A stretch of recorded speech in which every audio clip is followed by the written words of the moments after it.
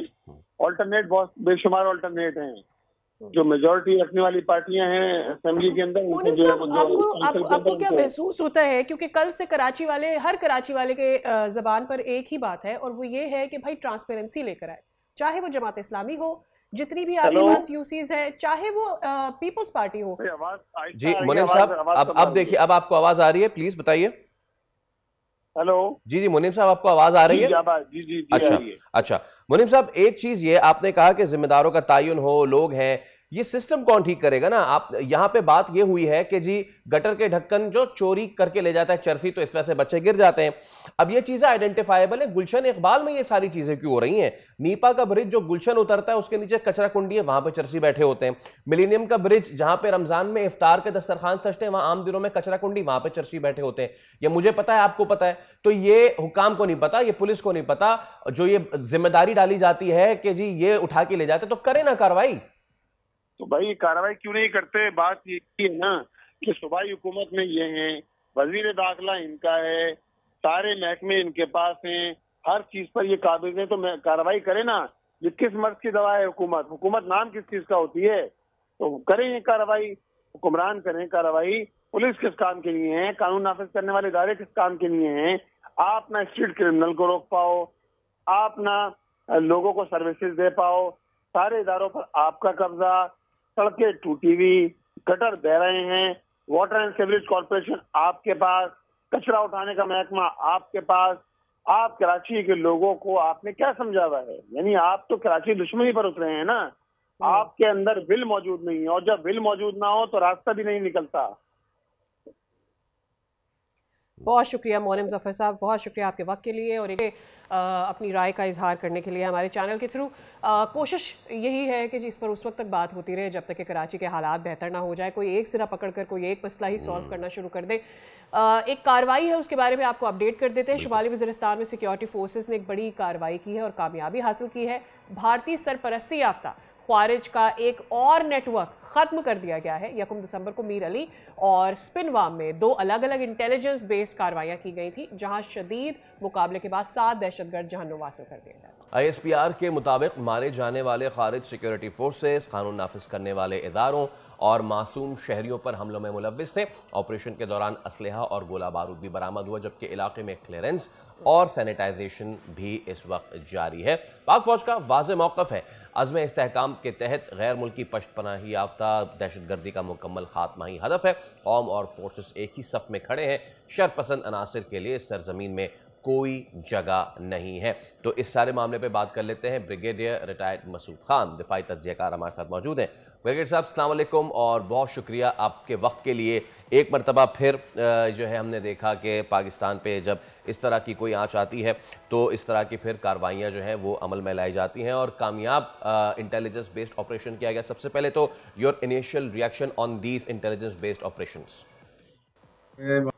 ISPR نے کہا تھا اس سال almost 67,000 plus intelligence based operation ہوئے، اس میں آلموسٹ 80% پلس جو ہے بلوچستان میں، ریسٹ خیبر پختونخوا ہے، اور اس سال کے بہت بڑی کامیابیاں ہیں، اس لیے بھی ہے آلموسٹ 1900 کے قریب ٹیررسٹ مارے گئے ہیں، اور اس میں جو ڈیولپمنٹ ہے 136 وہ افغان نیشنلز ہیں، اور ایون جو سوسائڈز تھے وہ بھی افغان نیشنلز ہیں، میجارٹی آف دیم۔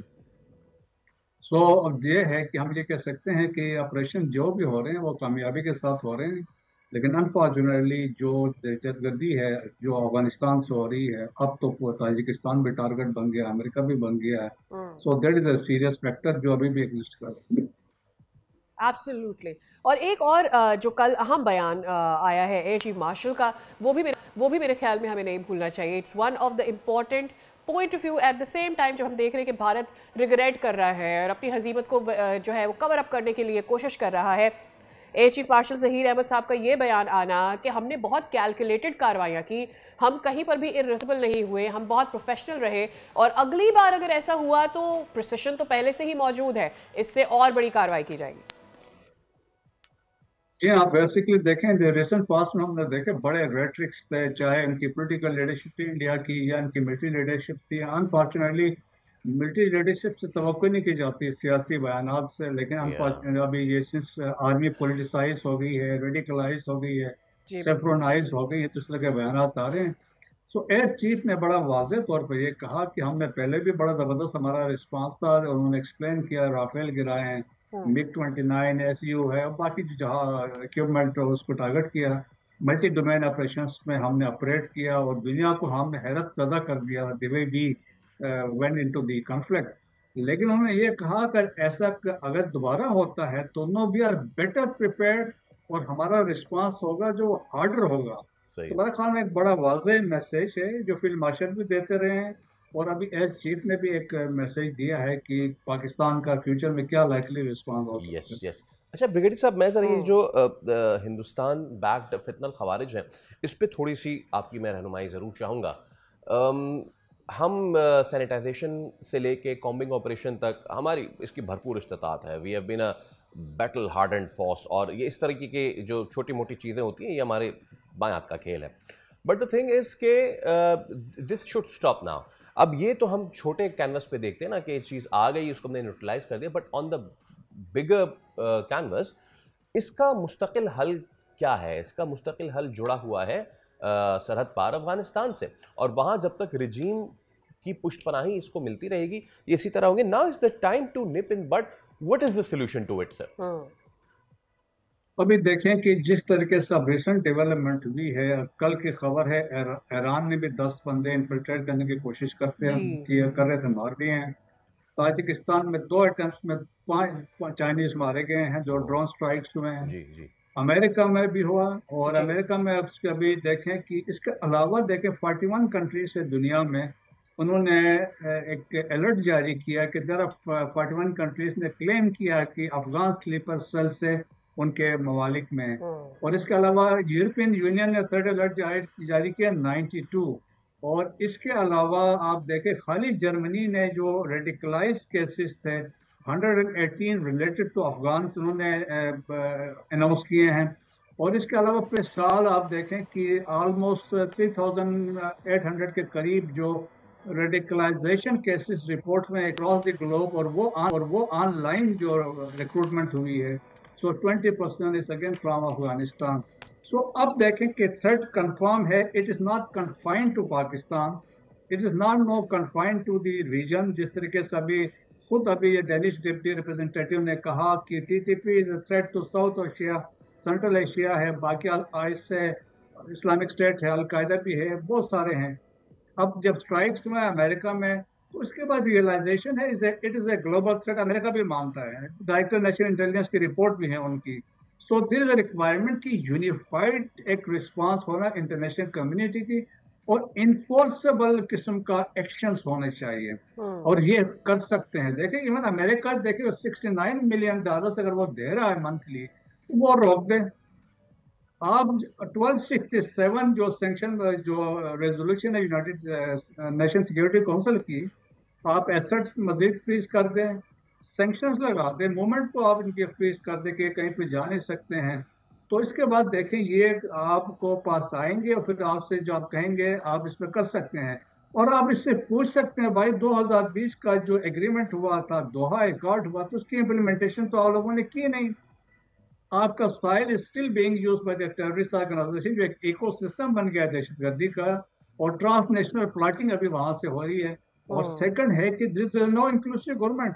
سو مجھے لگتا ہے پوائنٹ آف ٹائم آپ دیکھیں گے کہ پریزیڈنٹ ٹرمپ کہتے گا کہ ہم اس دوحہ ایکارڈ سے نکل رہے ہیں، کیونکہ اب جس طریقے سے ڈیولپمنٹ ہو رہی ہے، اور جس طریقے سے دیکھیں افغانستان ایک قسم کا آپ دیکھیں بائی ڈیزائن جاتا ہے، بالکل اس کے اپنی مرضی سے پاکستان کو اسٹیبلائز کرنے کی کوشش کر رہا ہے، اور جس طریقے سے ہم نے دیکھا ان کے ڈبل سٹینڈرڈز آپ دیکھ لیں۔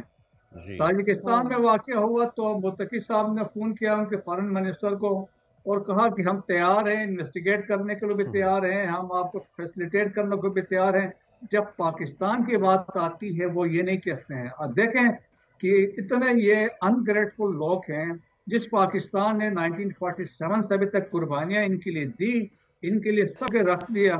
55 لاکھ ریفیوجیز کو ہم نے اکوموڈیٹ کیا, بٹ ڈسپائٹ افیکٹ آپ کو وہ ایکنالج کرنے کو تیار نہیں ہیں. یہ ان کا آپ کہہ سکتے ہیں کہ احسان فراموش لوگ ہیں. سو پاکستان کے لیے بڑا واضح ہے. دیکھیں ہم اسٹل کوشش کر رہے ہیں کہ ان کے عوام کی خدمت کی جائے, فیسلیٹیٹ ہم عوام کو کریں, ناٹ دی افغان طالبان رجیم. سو اب افغانستان کے عوام کی ذمہ داری بنتی ہے وہ کس طرف جانا چاہتے ہیں. ٹھیک ہے, بہت شکریہ بریگیڈیئر ریٹائرڈ مسعود عامر سے اور اپنی آرا سے. ہم آپ سے بڑے مستفید ہوئے. ایک بریک لے رہے ہیں, بریک کے اس پر حاضر ہوں گے تو مزید انٹرسٹنگ سٹوریز آپ کے ساتھ شیئر کرنے کے لیے اسٹے ود اس.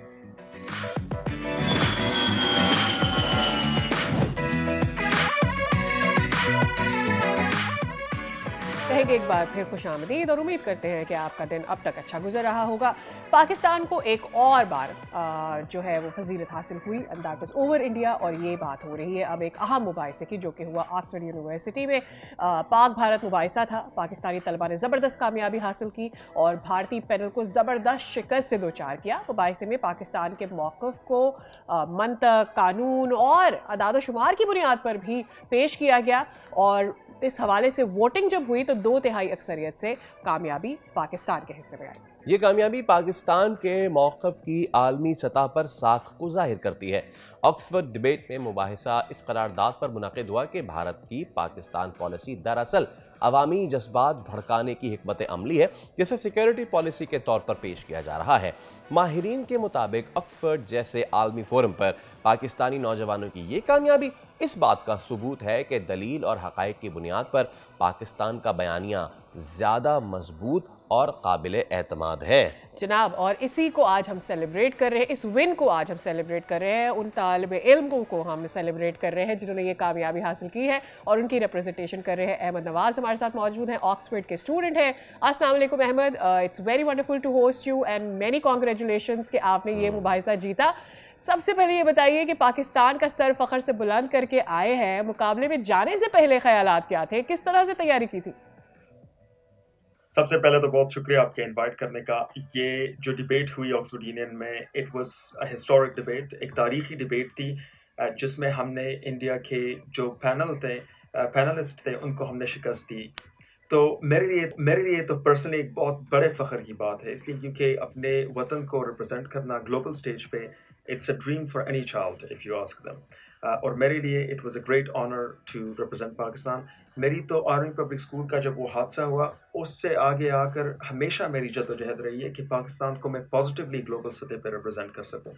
تو to do so in such a monumental debate was a great honour for me. اس کے علاوہ آپ پوچھ رہے تھے کہ میرے خیالات کیا تھے اور ویدر میری تیاری کس طرح ہوئی. مجھے تقریباً 2 گھنٹے پہلے بتایا گیا اس ڈبیٹ سے کہ ہم نے ابھی پاکستان کو ریپرزینٹ کرنا ہے, اس لیے کیونکہ انڈیا کی سائڈ جو ہے تو وہ ڈبیٹ سے بھاگ گئی. تو ایک دن ڈبیٹ سے پہلے وہ ڈبیٹ سے بھاگ گئے سارے, تو پاکستانی سائڈ سے جو ڈگنیٹریز آ رہے تھے تو انہوں نے بھی کینسل کر دیا آفٹر میتھ. تو ہمیں پھر 2 گھنٹے پہلے مجھے کال آئی کہ you will be representing team Pakistan on here. تو ایک خیالات تو یہ تھے کہ ایک فخر بہت محسوس ہو رہا تھا to have this call again, and secondly یہی مطلب تھوڑی سی تھی کہ 2 گھنٹے میں نے اسپیچ تیار کرنی تھی. تو it was a very exciting time, اور خیالات سارے exciting ہی تھے. There was no stress or tension about this. It was mostly a proud and exciting feeling about this. اچھا احمد, یہ بتائیے کہ when it's India versus Pakistan تو ورلڈ اسٹیج پہ کچھ بائسنس آئی جاتی ہے, کسی قسم کی دشواری یا پریشانی کا سامنا تو نہیں کرنا پڑا آپ لوگوں کو؟ پینل کا جو رویہ تھا وہ پاکستانی ٹیم کے ساتھ کیسا رہا؟ مقابلے میں جی کوئی اس طرح پریشانی یا دشواری نہیں تھی, اس لیے کیونکہ یہ جو تھا یہ آکسفورڈ یونین کا ایک گلوبل ڈبیٹ تھا. یہ ڈبیٹس جو ہے تو ہسٹورک ہوتے ہیں. They have been running for over 200 years, so it is not a surprise that it was run smoothly. اور اس میں جو ہے تو پروفیشنلزم, ڈیکورم, ڈیلیجنس, ان چیزوں کا بہت خیال رکھا جاتا ہے. تو اس لیے it was a very civilised debate. اس کے علاوہ تھیم جو انڈیا کی پینل تھی, جو ان کی ٹیم تھی, ان کا رویہ بھی بہت پروفیشنل تھا. We all debated in a very professional environment. Some of the people on the team we were familiar with studying at Oxford as well. Lekin for the most part, I think it was a very civilized debate, and it was a debate on logic, on logical arguments, and on facts. It wasn't a debate on rhetoric. It was mostly a debate on what is the case on the ground and what logic says and what logic. Bharat کو ہمیشہ سے احمد ایک روایتی حریف کے طور پر دیکھا جاتا ہے, اور ایک بڑے پلیٹ فارم پر اپنے روایتی حریف کا سامنا کرنا, اس کے لیے کس قدر سپورٹ حاصل رہی ہے آپ کو؟ انڈیا سرٹنلی ایک ہسٹورک رائول ہے پاکستان کے لیے. یہ رائولری 70 سال, over 70 years it has been going on. لیکن for me there was no difference.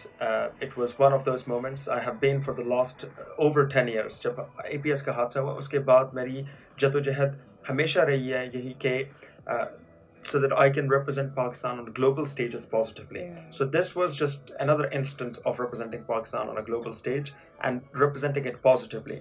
But the extra step that was involved here was that exposing جو مودی کی جو پاپولسٹ آئیڈیلز ہیں ان کو ایکسپوز کرنا واز دا کی ایلیمنٹ ان دس ڈبیٹ.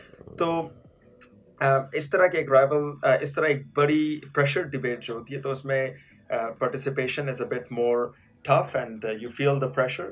لیکن support یہی ہے کہ امی کی دعائیں, میرے والد کی دعائیں اور پاکستان کی دعائیں, پاکستانیوں کی دعائیں. تو these are the things that have kept me supported and that gives us the confidence to continue like Shaheen on these global stages. Absolutely. So thank you to all Pakistanis of course for all their support in every stage. یہ آپ نے بڑی اچھی کہ جو والدین کی دعائیں ہیں وہ obviously take you to the skies.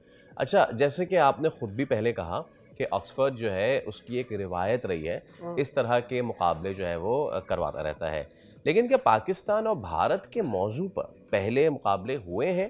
اس سے پہلے کیا سچویشن رہی؟ اس سے پہلے ایسی ڈیبیٹس میں, ایسی بائی لیٹرل ڈیبیٹ میں آپ نے کبھی حصہ لیا؟ جی بالکل. آکسفورڈ یونین جو ہے تو یہ ایک تاریخی 200 سال سے زیادہ پرانا ایک پلیٹ فارم ہے. یہاں پہ ہر قسم کی ڈبیٹیں ہوتی رہتی ہیں. Most of the rivalries, the biggest debates in our history have taken place at Oxford union.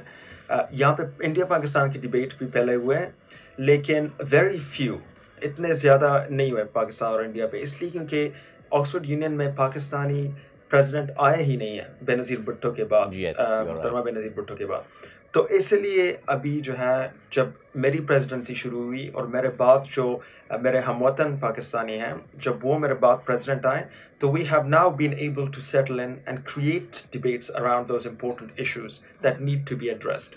So it is because of the Pakistani presence in the Union recently that we have been able to organize such great big debates on the on the Pakistan-India situation. So usually they have, of course, happened throughout the history, but recently with a lot more emphasis because of the Pakistani presence. مجھے یہ بات بھی سمجھ میں آ رہی ہے کہ کتنا زیادہ امپورٹنٹ ہوتا ہے کسی بھی ملک کے لیے کہ ان کو بڑی یونیورسٹیز میں, انٹرنیشنل یونیورسٹیز میں ان کی ریپرزنٹیشن رہے, کیونکہ وہاں کا جو یونیورسٹیز میں اسٹوڈنٹس کو فلرش کرنے کا, ان کی ڈبیٹس کرنے کا ایک تھنک ٹینک کریٹ کرنے کا طریقہ کار ہے وہ ابھی تک ہم نے پاکستان میں اڈاپٹ نہیں کیا. اینڈ آئی ایم شیور وہاں کی جو ریپرزنٹیشن ہے آپ کے لیے ایک انٹرنیشنل ریناؤنمنٹ بھی لے کر آتی ہے جو کہ بڑی ضروری ہے.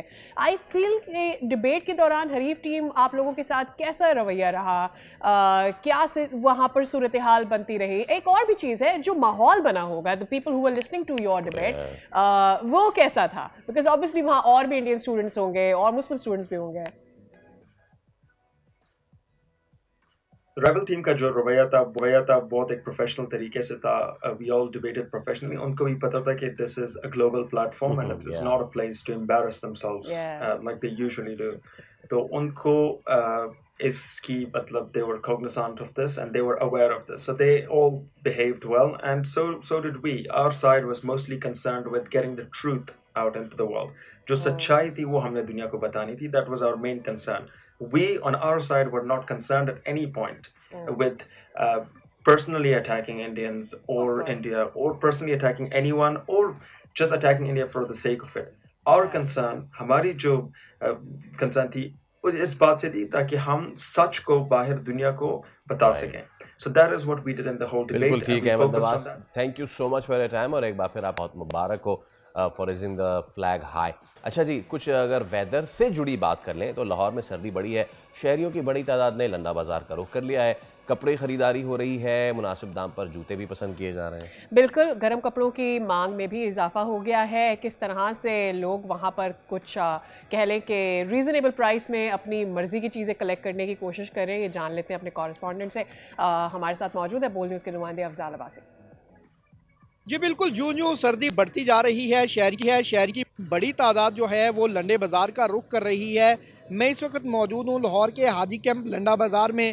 میرے ساتھ کچھ خریدار موجود ہیں, ان سے جانتے ہیں. بتائیے گا, سردی جو ہے بڑھتی جا رہی ہے اور شہریوں کا جو رش ہے وہ بھی ساتھ ساتھ بڑھتا جا رہا ہے. کیا یہاں پہ چیزیں مناسب دام پر مل رہی ہیں آپ؟ السلام علیکم. جی الحمدللہ ادھر چیزیں بہت سستی دام پہ مل رہی ہے. ادھر کافی علاقوں سے لوگ آتے ہیں, جس طرح میکی پیکے سے ہے ادھر, تو ادھر باقی اگر آپ کو دکان میں کوئی چیز 2000-2500 کا مل رہا ہے تو ادھر لنڈا بازار میں آپ کو 800-700 کا ملے گا. تو یہ ایک پیدا ہے, اور یہ بھی نہیں کہ مطلب وہ کوئی خراب چیز ملتا ہے. تو جو مڈل کلاس کے لوگ ہیں ان کے لیے پیدا یہ ہے کہ ادھر آ کے آپ کو چیز سستے ریٹ پہ ملے گی. تو ان کے لیے سب سے پہلے یہ اپرچونیٹی ہے کہ سردی کے موسم میں آگے اپنے بچوں کے لیے, اپنے لیے ادھر اچھی سستی داموں پہ چیزیں لے لیں. جی بالکل, خریداروں کا کہنا ہے کہ لاہور کے اس لنڈا بازار میں جو چیزیں ہیں موسم سرما کے کپڑے, جوتے, وہ بہت ہی مناسب داموں پر. افضال, لاہور کی تو سچویشن آپ نے بتا دی, اب ملتان جو ہے وہاں پہ لنڈا بازاروں میں کیا سچویشن ہے, اور کیا قیمتیں ہیں ایسی کہ لوگ جا کے خریداری کریں, یا پھر کچھ اور معاملہ ہے, لوگ پریشان ہیں؟ جانتے ہیں جاوید انور سے. جی جاوید بتائیے. جی بالکل, سردی کی آمد کے ساتھ ہی ملتان کے لنڈا بازاروں میں بھی شہریوں کا رش بڑھ گیا ہے. اور اس وقت میں موجود ہوں حسینہ گئی کی لنڈا بازار میں, اور یہاں صورتحال یہ ہے کہ یہاں پر مختلف قسم کے جو گرم ملبوسات ہیں وہ یہاں پر مل جاتے ہیں. خاص طور پر اس وقت جو مانگ دیکھی جا رہی ہے گرم کپڑوں کی, سویٹرز کی اور جیکٹس کی, اور اس کے ساتھ ساتھ جو گرم کوٹ ہیں ان کی مانگ بھی یہاں پر دیکھنے میں آ رہی ہے. یہاں پر بہت اچھی چیزیں دستیاب ہوتی ہیں جو کہ شہریوں کے لیے گرم ملبوسات خرید کر تن ڈھانپنے کا ذریعہ ہوتی ہیں. یہاں کچھ شہری موجود ہیں, ان سے بات کرتے ہیں. السلام علیکم جی, یہ بتائیے گا کیا خریدنے آئے ہیں اور یہاں کیا صورتحال ہے, اور قیمتیں بتائیے گا کیا ہیں؟ سر میں واسکٹ کوٹ خریدنے آیا ہوں. یہاں پر قیمتیں بہت زیادہ ہیں. ٹھیک ہے, پچھلے سال سے بہت زیادہ ہیں. پچھلے سال 200-300 میں مل جاتی تھی, اب جو ہے وہ 1500, 2000, 1000 وہ بولتا ہے. اتنا بہت ریٹ زیادہ ہے. سی ایم کو چاہیے کہ اس کی ریٹ بہت کام کرائے. یہاں آپ دیکھ سکتے ہیں کہ شہری موجود ہیں, اپنی پسند کی اشیاء ڈھونڈنے میں مصروف ہیں. صبح سے یہاں پر رش شروع ہو جاتا ہے اور شام تک یہاں پر رش برقرار رہتا ہے. یہاں پر بہت بڑی مارکیٹ ہے. یہ بازار حسینہ گئی کا لنڈے کے حوالے سے بہت ہی یہاں پر مشہور سمجھا جاتا ہے, اور ملتان سمیت دور دراز سے شہریوں کی بڑی تعداد یہاں پر آتی ہے, اور یہاں پر سردی کی آمد کے ساتھ ہی لوگوں کی, اور اوبویسلی ریزنیبل پرائس میں انہیں یہاں سے سردی کے کپڑے مل جاتے ہیں. بہت شکریہ جاوید, اس حوالے سے آپ ہمیں اپڈیٹ کرتے ہیں. سردیوں کی آنیاں تو لگی ہوئی ہیں اور سردیوں کے ساتھ بہت ساری سوغات آتی ہیں, لیکن ابھی ہم جا رہے ہیں بریک کی طرف. سی آفٹر دس.